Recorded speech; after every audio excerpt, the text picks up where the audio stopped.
empiezo pidiendo perdón por si me tengo que ir después del debate, porque a las 5 tengo otra vez clase en la universidad privada y entonces haré lo que pueda.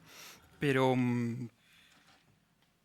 entonces, primer punto, importancia de los flujos privados.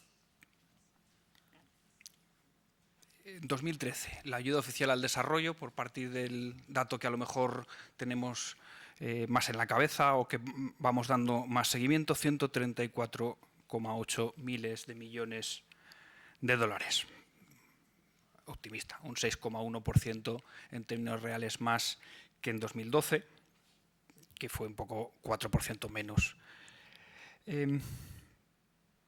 Pero salía la semana pasada un informe que llamó mucho la atención en el Banco Mundial, Few and Far, sobre flujos de corrupción y flujos que están congelados porque son sospechosos.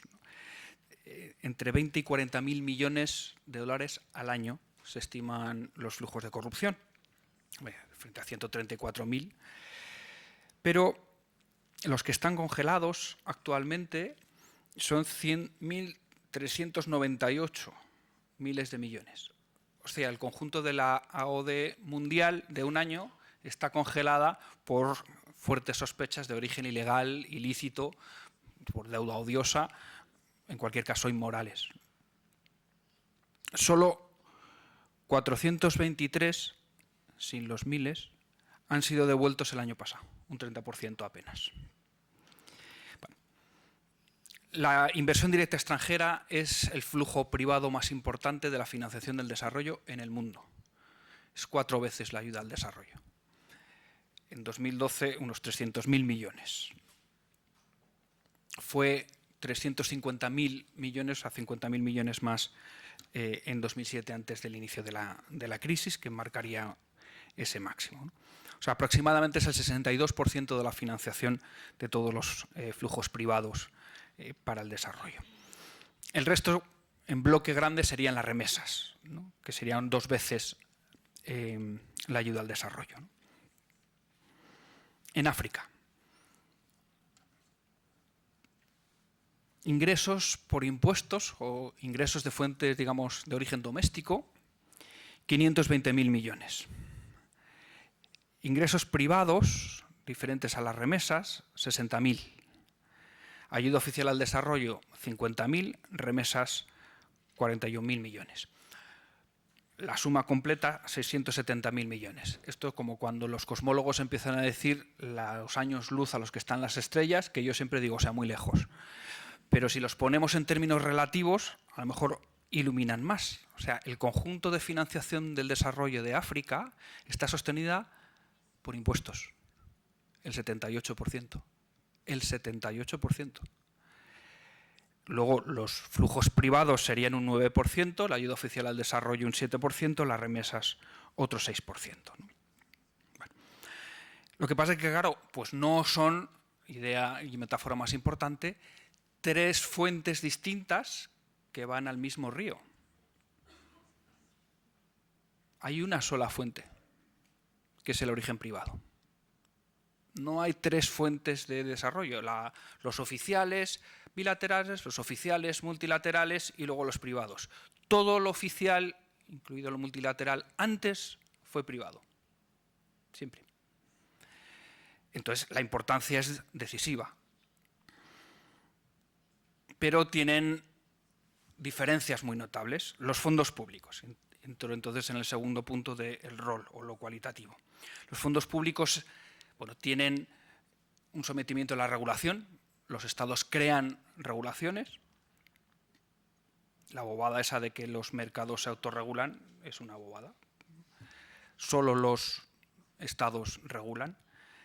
Por consensos políticos, por acuerdos, por compromisos, suponiendo que tienen incorporados valores sociales. En definitiva, los fondos y flujos públicos tratan de adivinar, en teoría, qué es lo que los ciudadanos quieren. Si queremos en análisis de coste político, qué es lo que los votantes, intentar adivinar qué es lo que los votantes quieren para volver a ganar unas elecciones y mantenerse en el poder. En cualquier caso, lo que necesitan es información, que no tienen. Los fondos privados lo que buscan fundamentalmente es la ganancia. Los empresarios, los emprendedores, son gente que intenta adivinar una oportunidad de ganancia. ¿Por qué? Porque creen que eso es algo que alguien va a querer. O pues, van a ser capaces de generar esa demanda a través del marketing. ¿Qué necesitan? Información, que es lo que la gente quiere. Fondos públicos y fondos privados comparten la necesidad de información, que para mí tiene dos cualidades esenciales. Jamás es perfecta, siempre está dispersa. ¿Por qué? Porque yo creo que la gente no siempre sabemos lo que queremos, normalmente no sabemos muy bien lo que queremos, y lo que queremos es dinámico y cambia con el tiempo. Por tanto, es muy importante este dato. Los dos manejan riesgo.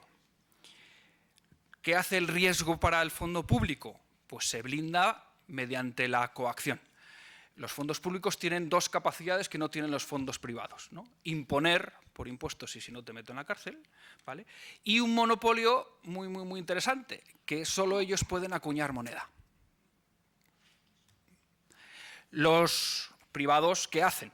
Pues tratan de medir riesgos a través de precios, ¿no? Comparando utilidades. Bueno, lo fundamental es que cuando aciertan, arriesgan y crean empleo. La inmensa mayoría de los no pobres son porque tienen trabajo. La inmensa mayoría en el sector privado, financiado con fondos privados, que es la fuente fundamental. Vale. Si no acierta el fondo privado, se arruina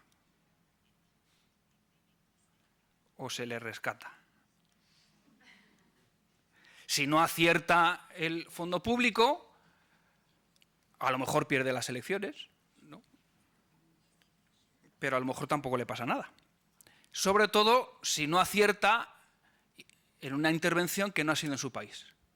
Es decir, en una intervención donde el que ha recibido esa intervención financiada públicamente no tiene capacidad de agencia, no tiene influencia, porque es de otro país.